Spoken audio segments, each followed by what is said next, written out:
My father was born on the way from Romania to Toronto. I believe he was born in Paris, according to an older sister told my son. My father was born in Paris and arrived here hopefully shortly after, maybe 9 months, a year after. The family was from Romania, and they lived in Montreal for a period of time. His mother and father and a huge number of children all came together. And I think his father worked as the shams in a Romanian synagogue. And his mother, I only know what my grandmother did in Toronto, and I never met her. I was born after she died. But she ran a candy store on College Street around Ossington, and that she was, in her later years, blind, but still could knit. She could knit blind. Yeah, she knit things for the coming of me, but she died before I came. So, did your father was raised in Toronto? Essentially, he was raised in Toronto. He told me he went to school until he was in about grade 3, and then he went to work for a Greek gentleman who sold newspapers at King and Young, and that gentleman's daughter, I understand, became an opera singer. So he sold newspapers. Well, he didn't sell them. He was pretty young. He said newspaper, and presumably Boer War started. I think my grandfather did that as well. Quite possibly. They all had to work. My dad said 17 children, but I couldn't count 17, so I think there were less. Many of them, there may have been 17 births, but certainly they all didn't survive. So there were 17 in that family? Well, probably not, but I understand she had multiple births that seemed to run in the family. She had triplets or something, and they did not survive. So there were never 17, and then another daughter that died young, according to an aunt, one of his sisters, and this probably reduced the numbers to some reasonable number. Did your father tell you about his childhood days, what it was like living in Toronto?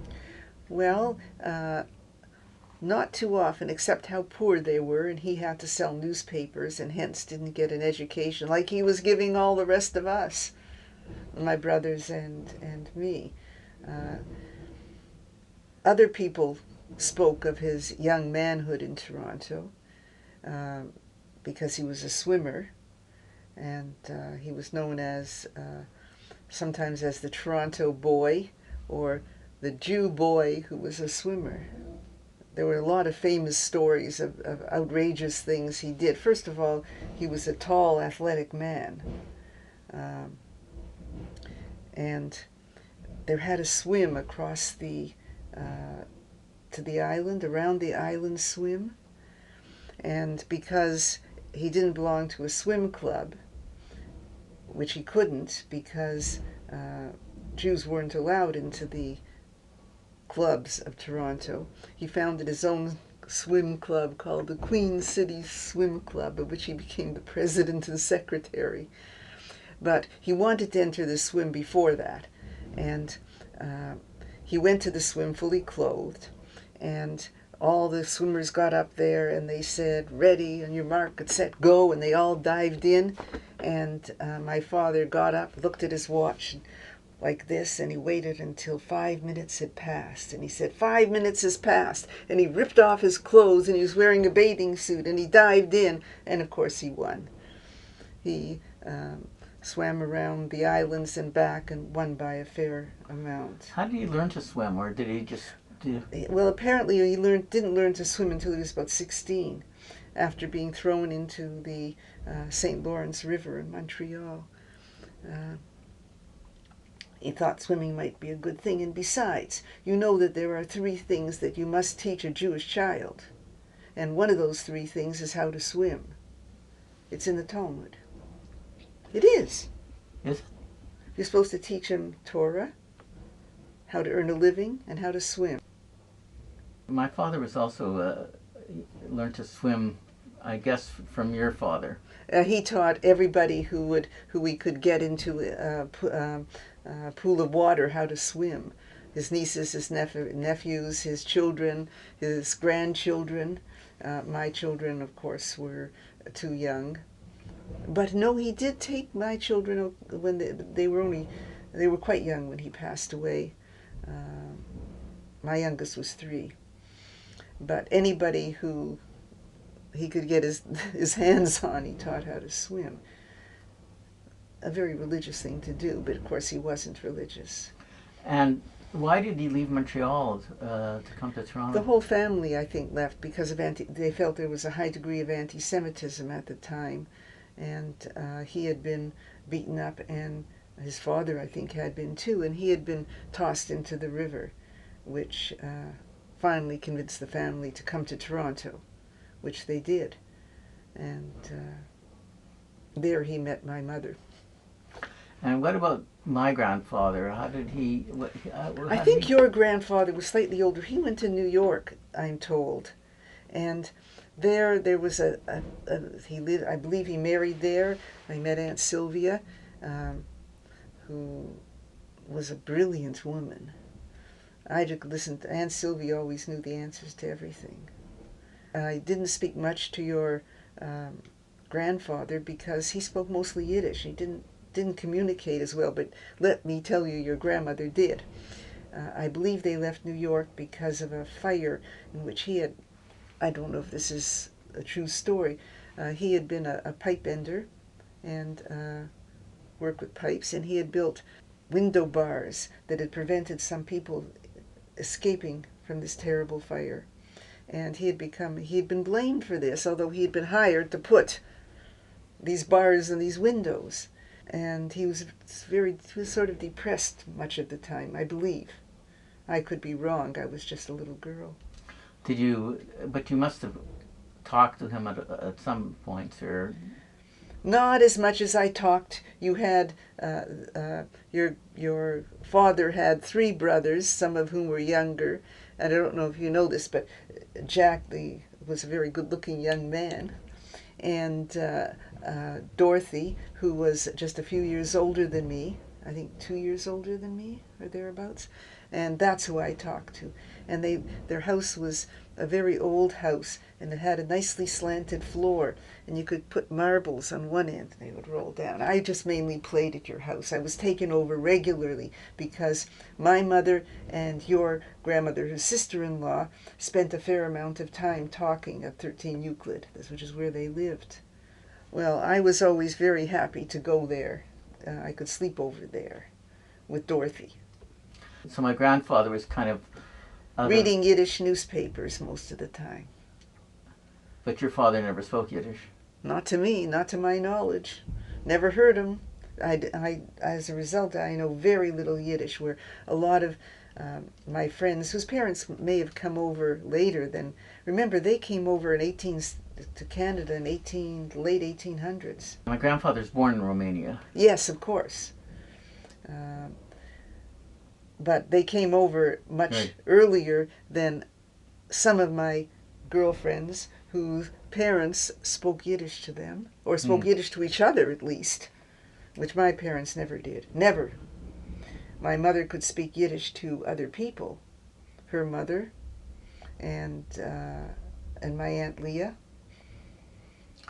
But your father and my grandfather, they seemed to be quite close in many ways. Well, they were the closest siblings in age, I understand. But I can't imagine what they must have spoken English to each other. My father I'm sure couldn't carry a coherent conversation in Yiddish. Where did your father meet your mother? I think he was a lifeguard on the beach. I know that later he saved my grandmother's life, and one of her sons dived in to save her, but he couldn't swim. My father had to save them both. And that was it. Actually, they said that's how they met, but not true. I think he was already married to my mother. But of course, my grandmother didn't approve of him. No one did. They were Romanian. And my mother's family were Polish Jews who were of a higher class. They weren't poor. Matter of fact, that grandmother had a house on St. George. It was a mansion, and it was the first house built by Jews in Toronto. And when they knocked it down recently to be part of the university, they preserved the facade, which is part of the elevator. It was a white, you might remember, it was next to the Boys and Girls House on St. George. That is about the third building north of College Street on St. George. You know those huge, do you recall those huge houses? Yeah. It was a huge white house with a gatehouse in front where the chauffeur and maid lived. And my mother, that was her fourth husband, of course, but she was married to him for 40, 50 years. That house had a retracting roof so that they could celebrate Sukkot in...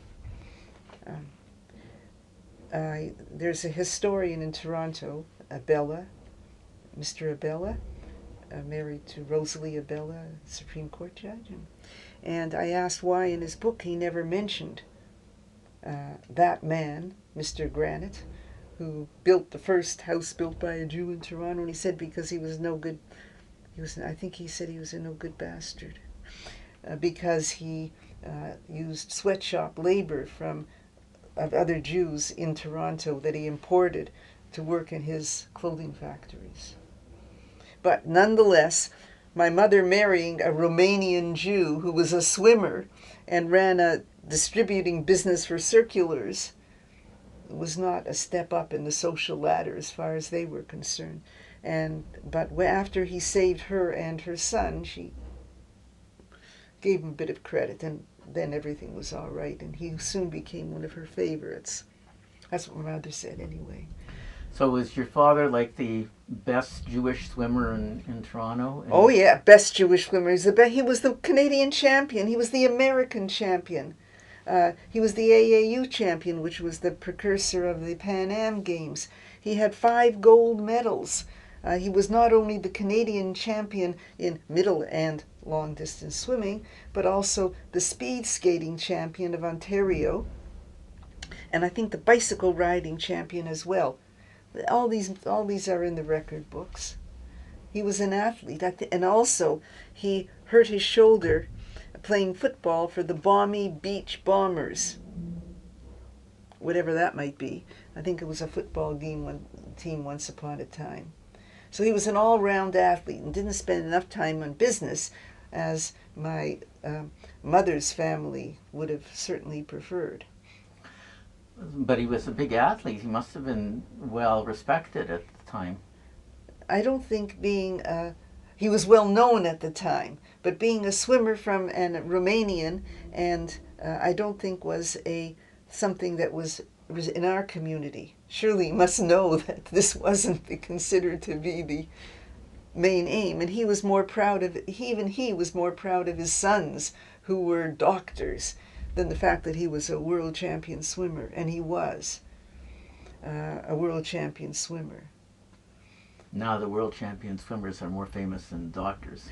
Yes, they are, but this was not in.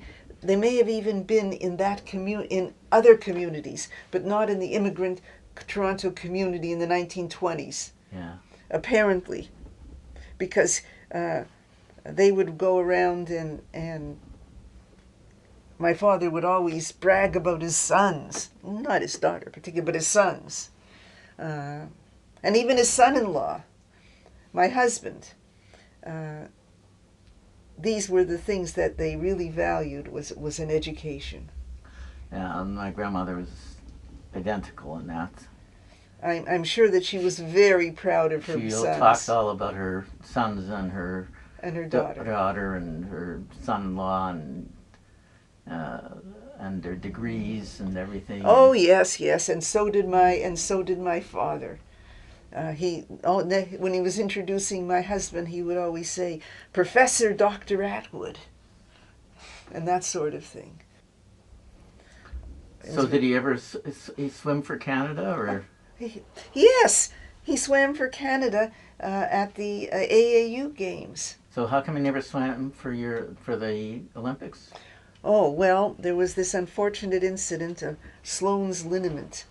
He appeared as an advertisement in a full-page ad, standing there in his bathing suit for Sloane's liniment, and I was thinking he was paid $5 or something for this. And so he couldn't be an amateur, even though my son, Robert, found the medal that he had won in the tryouts for the Olympics. He had gone to Montreal and swim, but he couldn't participate because he was no longer an amateur. So he loved swimming. That was All his life. He swam every day until the day he died. Every day. At the Bloor Y. He was instrumental in having a pool dug there. And he brought swimmers. He brought Ernst Vierkotter, a German swimmer, helped sponsor him to Canada. Swimming was his life. All the swimmers used to come and stay in our house, like George Young and Johnny Weissmiller, Tarzan, and those sorts of people. And what did he do for a living? He was a distributor? He had a business called the Business Messenger Service, which delivered circulars door to door all over Toronto, and he sold life insurance as well. He made a very nice living and was able to help all his children. He was quite outgoing compared to my grandfather. Oh, your the absolute opposite of your grandfather. Your grandfather was a shy, quiet man. I always thought he was absolutely silent, whereas my father was a gregarious, joking man. He would walk up to a potential customer and go like this and pretend he was measuring him for a coffin and say, you know, this could happen any day, you should have insurance, and things of this sort. So he's a good salesman. I don't know if that was the best approach. So you would have conversations with my grandmother, but not with my grandfather? Mostly, yes. Well, she was the one who took care of me when my parents chose to leave me there for overnights and such things. So did you meet, so you knew Dorothy, but you didn't know the other kids? I of course, met the other kids, but you got to remember that your father was 20 years older than me. He was, I think, 3 years older than my brother Jack. About that. Or a couple of, yeah, he was about that. He was ahead of him in school. So your brother was quite a bit older than you. You're 17 years older than me, and I think when he was about 18, he went into the army, into medical school, and then he lived at Camp Borden. You know, and they sort of drove them into, although we lived 4 blocks from the school, but he came home to our house for lunch sometimes. I don't remember my eldest brother much living at home. So you were close to your other brother. He was much older than me too. He was 10 years older, and he was married at 19, so I was 9 when he was married and left home. But I was indeed, I saw much more of him. Jack, as you know, when he was at the end of the war, when he was discharged from the army, he was an army doctor. He moved out west to Winnipeg, to Nipawin, Saskatchewan, and later to Winnipeg. So did you develop a closeness to your brothers after they left home? Not that, an adult relationship, but it wasn't as though we were 2 years apart or a year apart or anything. We never were in school at the same time. So you were raised basically alone with your parents? Essentially, Murray was at home. When I entered kindergarten, he entered high school. So he was home for about 5 years till I was 9 or 10. But as I said, he married very early, which is a good thing. He didn't live very long. Was the home that you lived in the home that they always lived in, or had they moved? I lived on Oxford Street until I was about 13, and Oxford is a street below College, and which was within, in those days, within walking distance of 13 Euclid, which was near Queen. and then we moved here. So, was it your father and mother weren't religious, or they didn't? No, my mother might have been somewhat more religious. They belonged to Beth Tzedek, and my mother would drag my father to high holiday services. But no, they were not religious. My father certainly wasn't, although he was very knowledgeable, because whenever he traveled, he discovered that there was a Bible placed in the drawer beside the bed, which said, "If you haven't finished reading this, take it home and finish."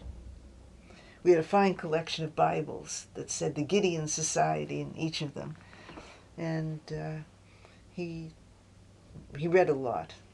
But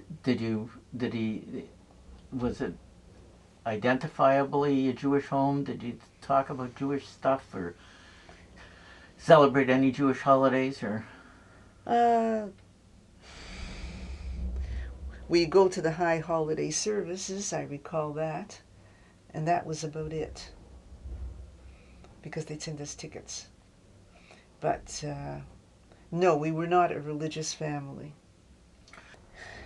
Being a swimmer wasn't something that religious Jews did. There was some conflict there. I don't know. He was quite different. I went to religious school because we belonged to Beth Tzedek. Of course, I went to religious school till I was 16, and got a Jewish education. But I never practiced. And there wasn't a kosher home or anything like that? No. My grandmother brought a boiled egg and a paper plate when she came to visit. Was your mother a good cook like my grandmother? No, she was terrible. Oh, it was a pleasure to eat at your grandmother's house. No, my mother, it wasn't her strong point, isn't mine either. So she didn't have like good chicken soup and knedels and blintzes and all that?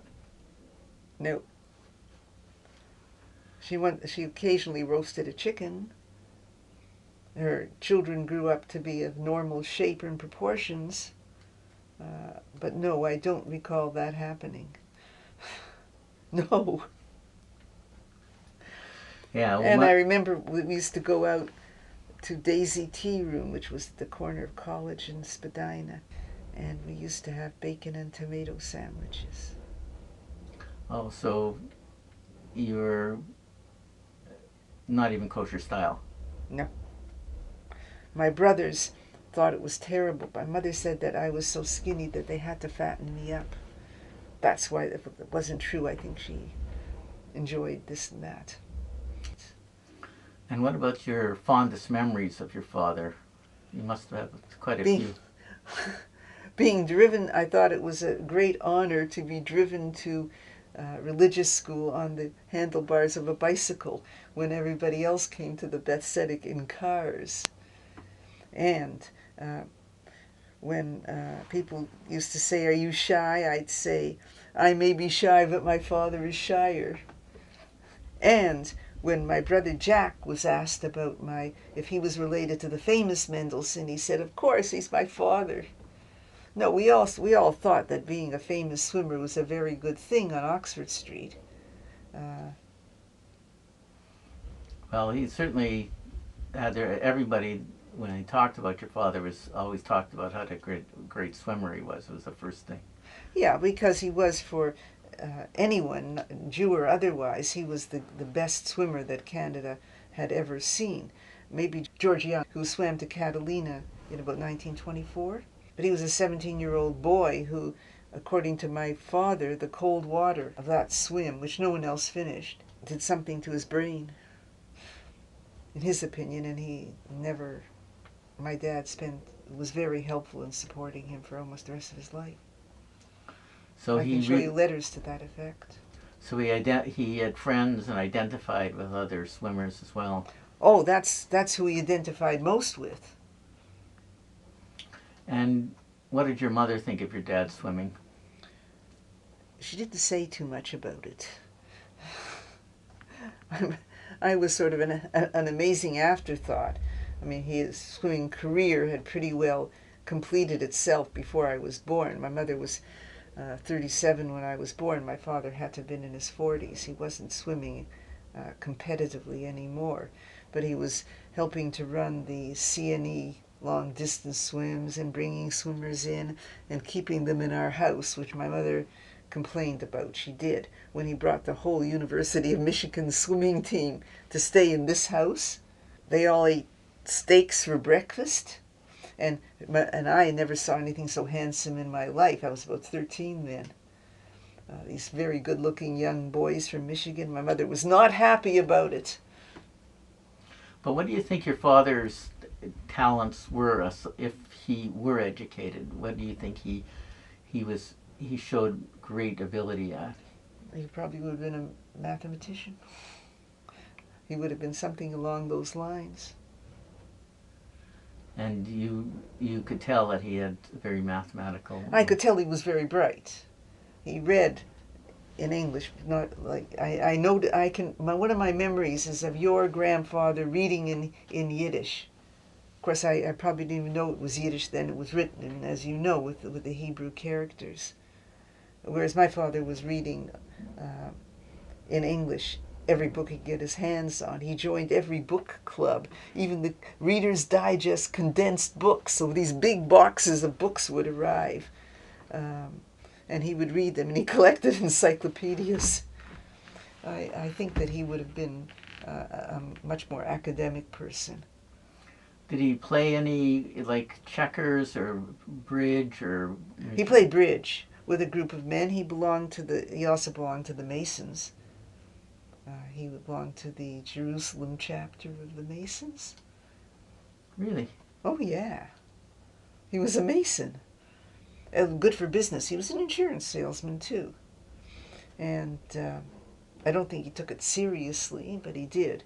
And he had a bridge group that came over once a week, I recall. How did he get into the insurance business? I had absolutely no idea.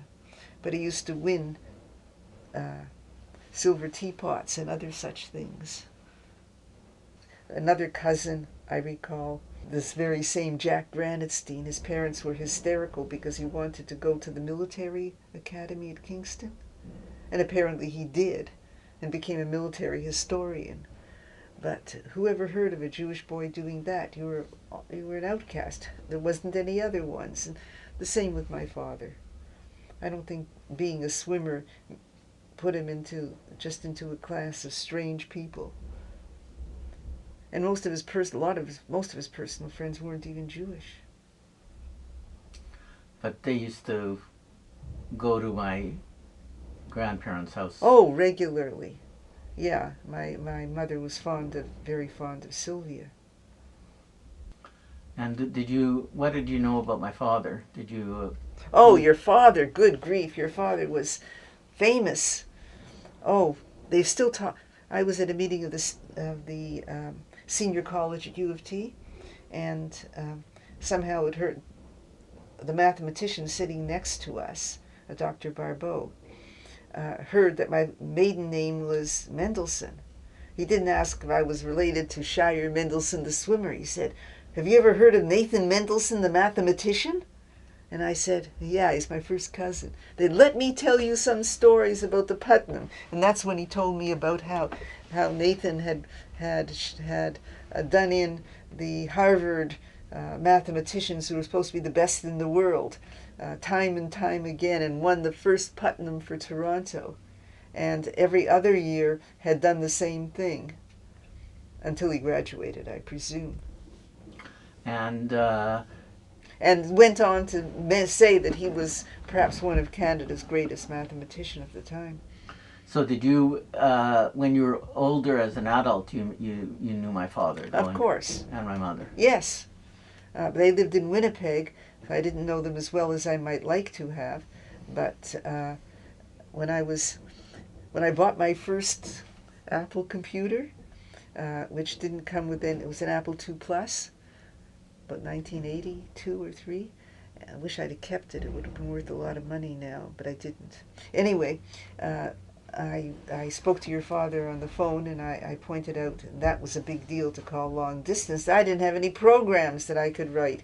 and I didn't know basic, and I bought one program, and they were very expensive, and he said, don't worry, I'll send you a bunch. And he wrote a bunch, a spreadsheet program and another program and a program that this and that. I forget all the programs, but I couldn't believe it. And you tell me that he didn't have a personal computer at home.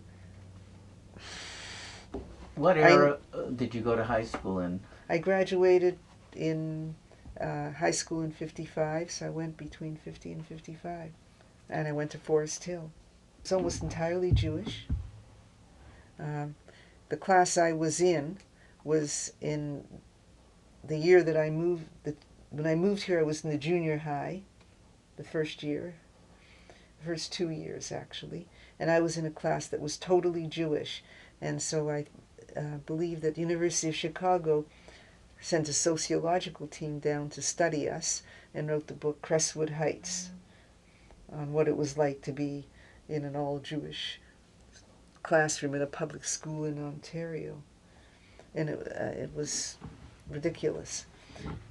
Later on, they would separate the few non-Jews in our school and put one in each class. The real reason why they had put them all together, which they would never have done for Jews in Jarvis Collegiate, was so that the non-Jewish in the school would feel comfortable. But then they split them up. So our class had one girl, Jane Hinton. I was always upset because I never had dates, but aside from that, scholastically it was fine. So it was a time for dating in the 50s, I guess. Not for me. My social life was spent on Saturday night watching television. A sad business. Oh, but that's what all the girls said. We had a reunion when all of us turned 50, so that was 25, 30 years ago. And it turns out that that's what all the girls in the class did, except one or two. I thought every other girl was out on Saturday night, but it turns we all were experts on Perry Mason, which was on Saturday night. That was my grandmother's favorite show. Mine too. The boys are such putzes in those ages. I had my small group of friends. I had not real cousins, but relatives from my mother's side in the school that pushed me to have the pretension of being more popular than I was, because I was part of the sorority, which existed in Forest Hill at the time. But I think they were made to take me in by a distant cousin. Dorothy Poslan's wanted me to be in, so the next Poslan's coming up would get in for sure. But I had a group of girlfriends who were equally unpopular. And was a lot of wealthy people at the school? Oh, yes. I recall that I wanted to get a belt that one of the girls had. She told me about it. She told me you could get it at the skirt and sweater shop. A very nice girl. Her name was Sheila Dennis, I believe. And and I went to my father, and he said, well, how much is that belt? And I said, can I have X amount of money to buy this belt? I know exactly where it is. And it was like $14, which was an awful lot for a belt for a little girl way back then. And he said, oh, and what girl has that expensive a belt? And I said, Sheila Dennis does. And he said, yeah, and her father owns half the hotels in Canada. Well, the Dennises were builders and hotel owners at the time. And he just fell over laughing. But I didn't feel less well-to-do than these extremely wealthy girls. No, nobody, that wasn't a problem. Me and Dorothy both should have gone into medicine and not into other things. We were both really good scholastically, and my brothers had gone through medicine, but I wasn't encouraged to do that. I went into phys ed. And why didn't they encourage? Just they thought that... what we should do was get married, I think Dorothy went into home ec, and I went into phys ed. That was acceptable. After first year, I switched into science, and that's what I graduated in. I enjoyed it, but I didn't think I really wanted to continue in that area. So you were basically the only child when you were raised. Yeah, I was probably spoiled. And was your father and mother? Your father must have come like he was always joking and making you know conversation and all that. Of course, uh, and very, very. They both loved me, and I had a warm and affectionate family. No question about it. Did you always have an artistic bent all your life? I don't know. I probably did, but I couldn't think what else to do when Evan, my youngest, went back to school. Many of my friends re-entered their careers. I couldn't. I'd been out so long from the sciences. I had been a graduate student in Toronto in biology. And I took a course in pottery, and I didn't sell anything particularly. And then I made a ceramic elephant, and everybody oohed and awed about this little bitty elephant. So I bought a couple of kilns, hired a few people, and we made elephants, sculptures, and did that for 30 years. And they sold well. We made them for people who, it's hard to believe that these people really liked them, but they really did. When I was a little girl, one day I walked up to I must have been about 8. We were allowed to walk around anywhere we wanted in Toronto all by ourselves without the Children's Aid coming to get you. I walked up to the museum from Oxford Street, and everybody was lined up for something, so I lined up too. And when I got to the front of the line, they said, people were with their parents. I wasn't. They said it was a lineup for the Saturday morning club at the museum, and I didn't know that. And they said, "Oh, little girl, where are your parents?" And I said, "Oh, they're home." And they said, "Well, this is a lineup for the Saturday morning club." And I said, "Okay, I'll join." And they said, "But it's a quarter." And I said, "I don't have any money." And they said, "Oh, poor little girl, you can join." And so I joined the Saturday morning club, and I went there faithfully every Saturday, and they had art classes and all this other stuff, and I really enjoyed it. I think that was the beginning of my artistic career. Interestingly enough, my sister-in-law, Margaret, was also at the Saturday morning club then, but I didn't know her. You didn't know her then? No. But she went, and I think that she started a puppet business after making puppets there, and entertained at birthday parties for money. Right now I'm into nature photography, not because of the pictures particularly, but because I like the animals whose pictures I'm taking. So did you go to the country when you were younger, or not often? Yeah, my dad, during the war years, my dad taught swimming because the young men were all gone to war at Camp Erewhon. So at 4 years old, I was at Camp Erewhon, which is in Algonquin Park. So every summer I was in the wilderness. In those days it was wilder than it is now. My dad was a great canoeist. He would take me in the canoe and so forth. And my mother was around the camp. Oh, my brother, when he was on leave, was camp doctor.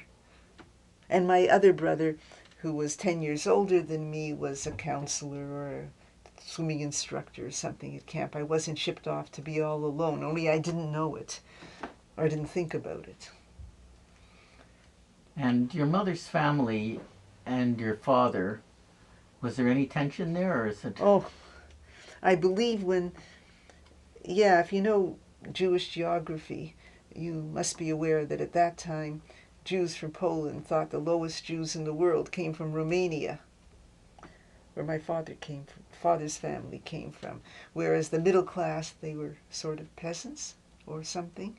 Whereas the educated Jews from a city like Lodz, where my mother's family came from were higher class. They were business people. They were middle class people. And my father's family would not have been considered that, as well as being from Romania. Why did they leave Lodz? Because I think that there were pogroms of roaming Cossacks in the countryside. Actually, the mother's family didn't live near Lodz. They weren't in Lodz. They moved to Lodz before they came here. And I think they were getting out.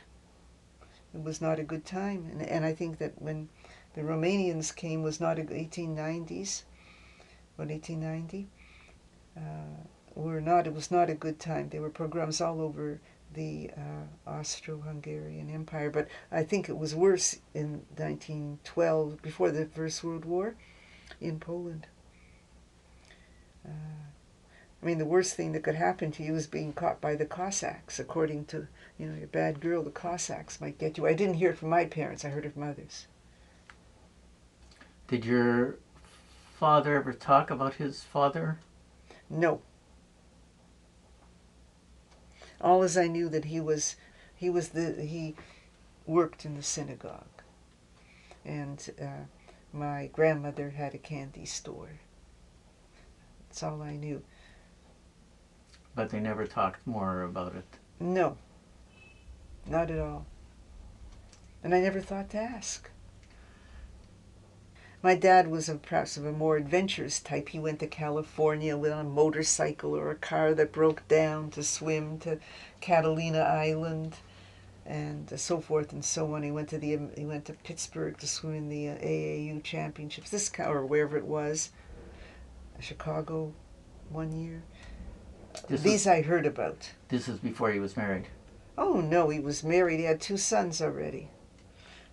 And he was going on motorcycle rides to Catalina? Yeah. I don't think my mother thought highly of this. No. I rather doubt it. But I wasn't born. I know that in 1918, he was in Toronto. He got the flu, the Spanish flu. And owing to the fact that he was trying to save money, when he was taken into the hospital and they wanted to perform surgery to collapse a lung or something, he insisted on not getting an anesthetic because he wanted to watch the clock to make sure the surgeon didn't overcharge by the minute. They discovered that the reason why so many people were dying was because of their surgical technique, and they changed it as a result of Shire Mendelssohn, who later had 2 sons who became doctors. It's written up in a book called A Doctor's Memoir. I forget the precise details, but it was to do with watching the clock. Did your father like being a grandfather? Oh, he loved it. He had all these granddaughters. My brother Murray had 3 daughters rather quickly. 1 daughter and then twin daughters.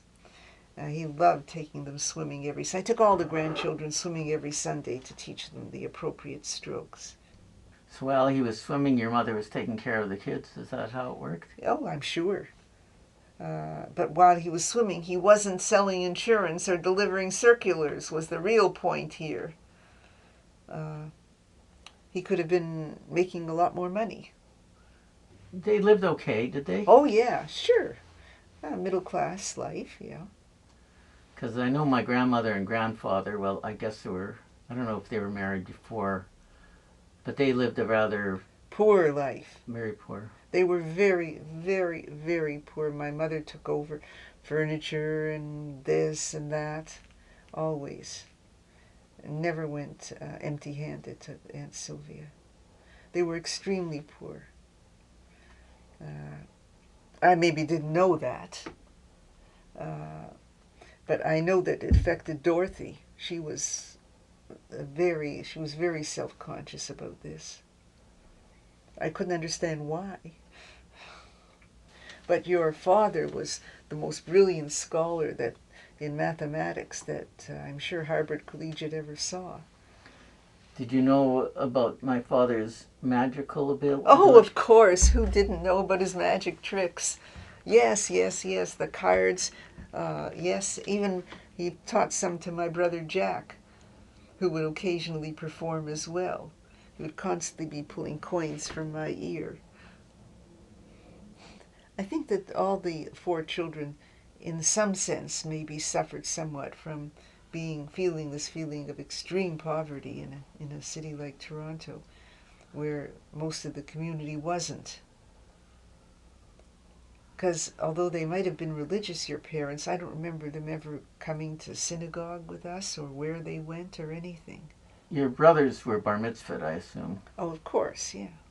Yeah, well, my father never attended, never, never, never, never, no way, not at all, not one little bit.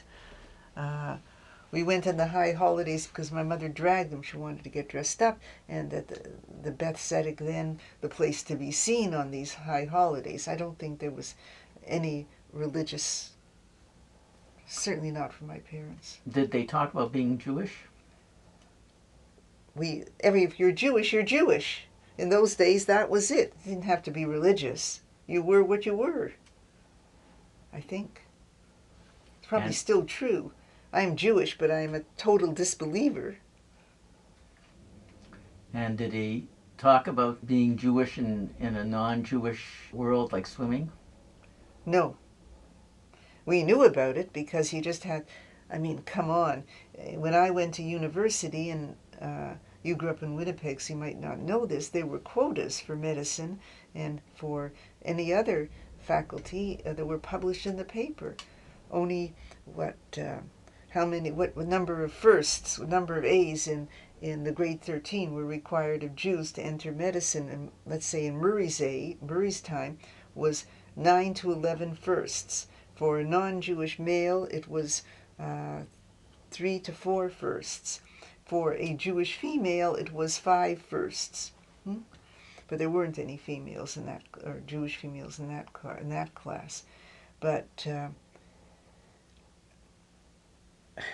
you knew about anti-Semitism, and you saw this, but it wasn't a matter that was discussed by my family at all.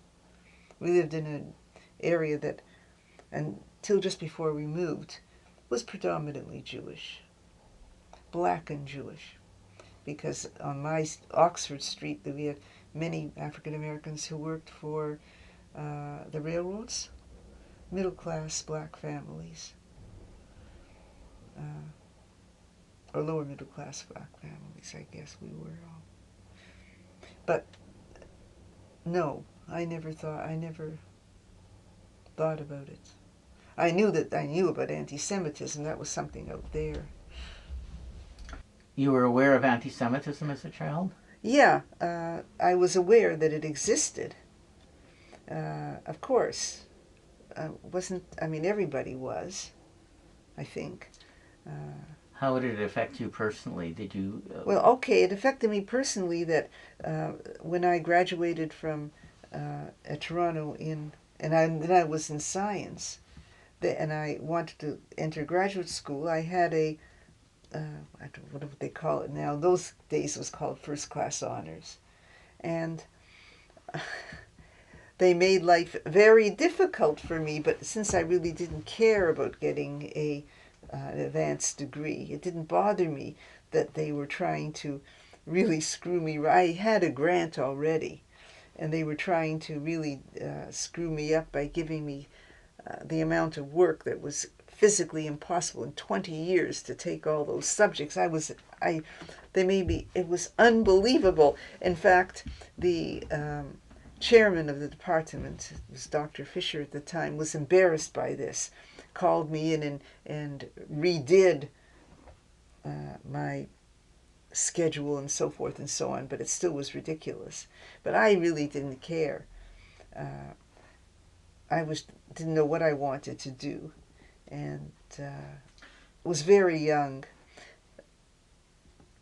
I don't think anybody who grew up in my age and actually interacted in the non-Jewish community could have avoided knowing that anti-Semitism existed.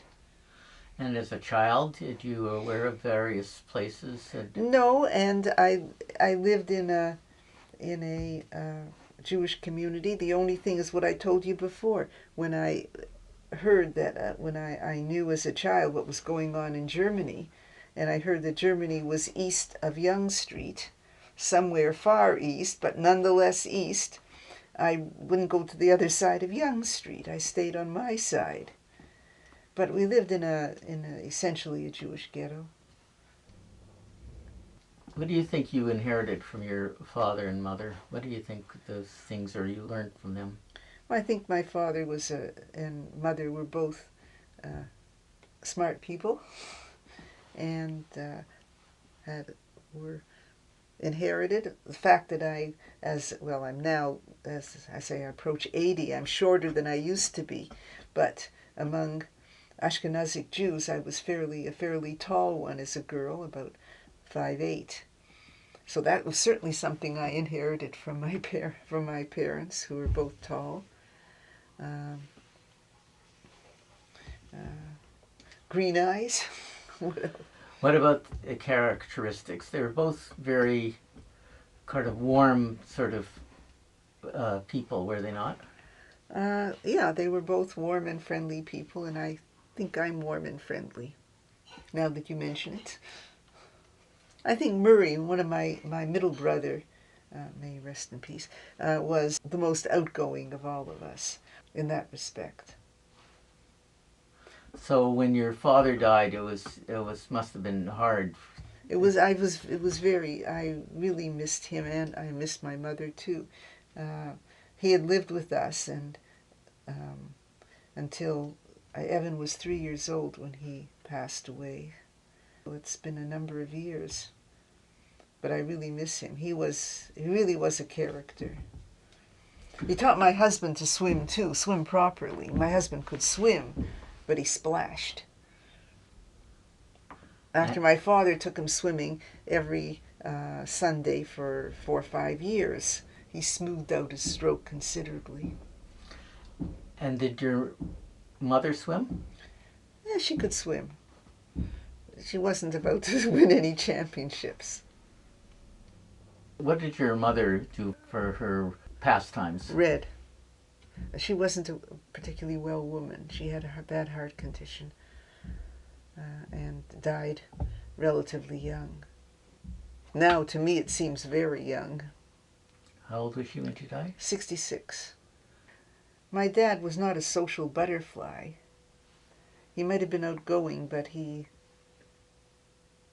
wasn't a society person. They were all different than, for example, my mother's family, my uncles on that side of the family, if you know what I mean, or my aunts.